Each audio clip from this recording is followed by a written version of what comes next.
Master Duel's swinging the market, and this is not exactly the types of things I like to see. Make sure you guys smash the crap out of that subscribe button so you guys don't miss out on more awesome content. You know what's crazy? When Master Duel swings the real life market in a way that you're like, huh?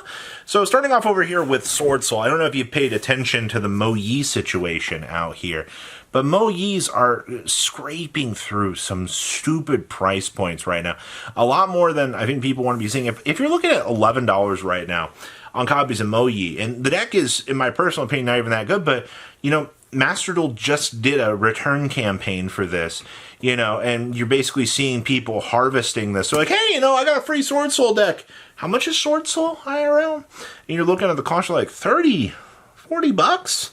I played this in Master Duel. Okay, you know, you're playing through the little rank ladder down here, and you're like, oh, you know, like, this is kind of cool. I like this deck.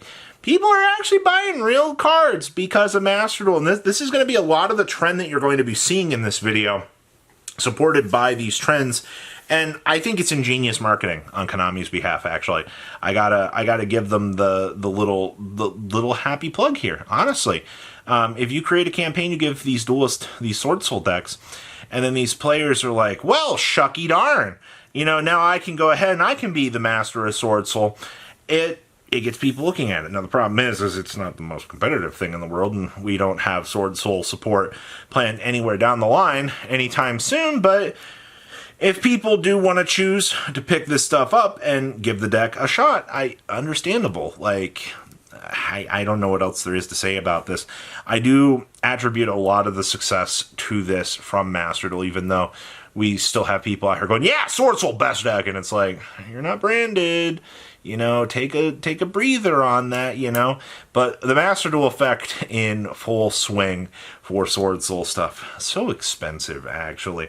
I want to talk about old effects actually still on the market with Navales. Now, for those of you that don't remember, Hungry Boyga and the whole impact that we saw with that chronicle, where we were looking at, like, why are Navales cards going up? Well, come to find out, in the grand scheme of things out here, in Master Duel, this was actually a pretty interesting fan favorite deck. Also, people that were picking up the Navales stuff were like, I want to play Hungry Burger as well. Like, you got a couple things here. You got a good meme in the form of the Hungry Burger. You got this archetype dropped into Master Duel, which a lot of people were genuinely just happy to play. And, you know, it has waifu tax on it. So you're checking all of these popularity marks for this deck. Now, to be honest with you, I still don't necessarily think that rushing out here and picking up Navales cards at their peak high prices was a crazy thing, but this also came from a side set that we have no idea if, how, when, where, why, or how it will get some sort of reprint. So I guess maybe I'm giving too much credit here to the thought of this, but, you know, the reprint equity protection, you know, I don't really foresee them reprinting these Navales cards anytime soon. You know what I mean? But Navales is a good classic example of the Master Duel effect on all of this, because cheap cards to get in game, players acquire those cards, and much like Sword Soul, with those easy to get methods, it turns players to look at these and go, okay, now, I just really wish I could see these duelists that pick these decks up actually show up to locals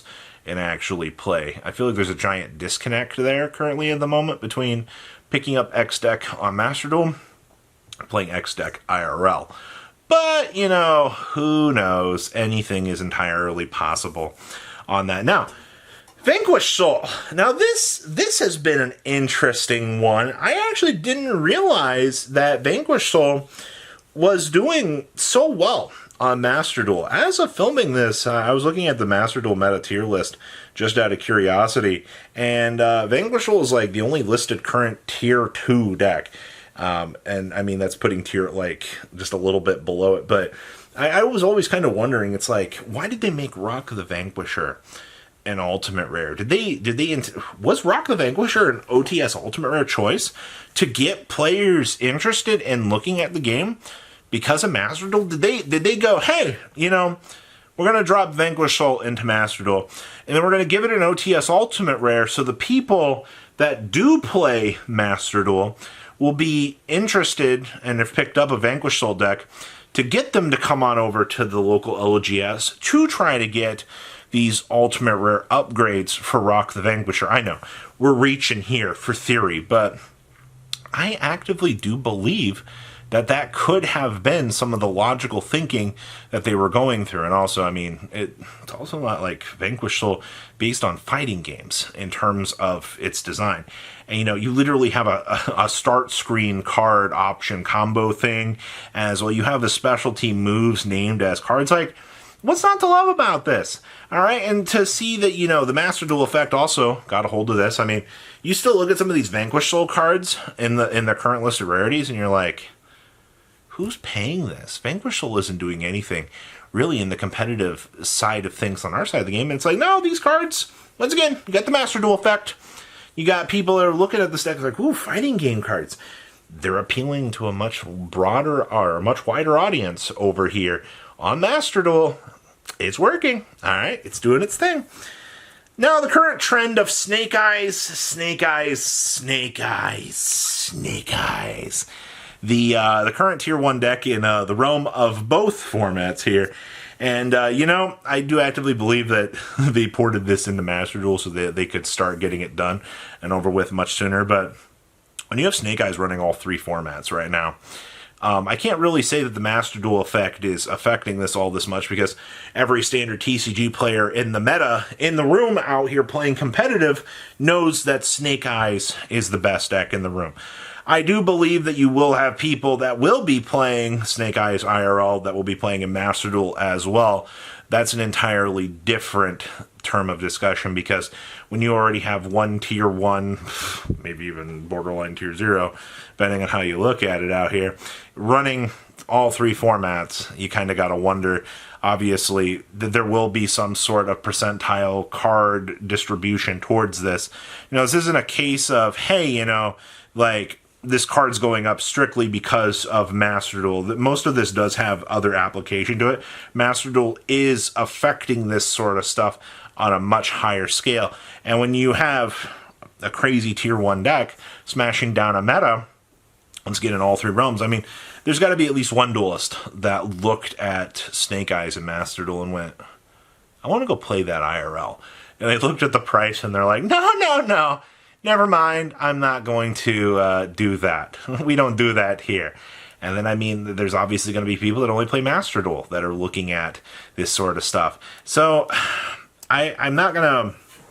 I will say that Snake Eyes has had probably some sort of effect on Master Duel being the current Tier 0 deck.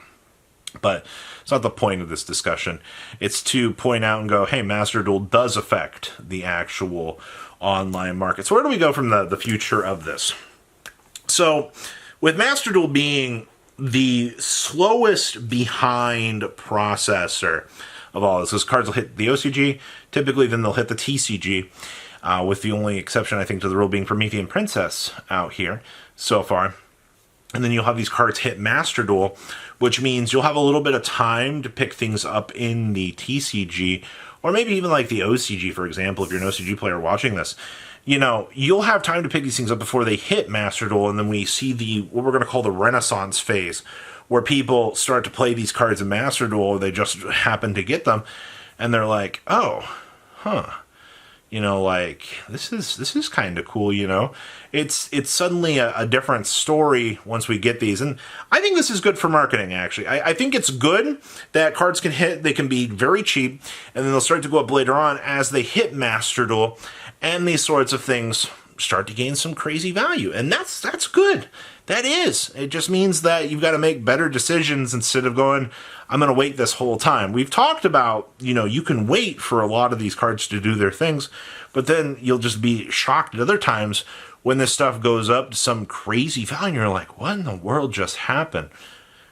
Yeah, it happened. That's typically how it works around here anymore. So I'm curious to see what will be next. So, do you guys enjoy getting your Sword Soul cores? You guys think the deck's good? You guys ready to go win a regional with it in the middle of a Tier 0 fire format? Yeah. Good luck. Patrons! Thank you! Thank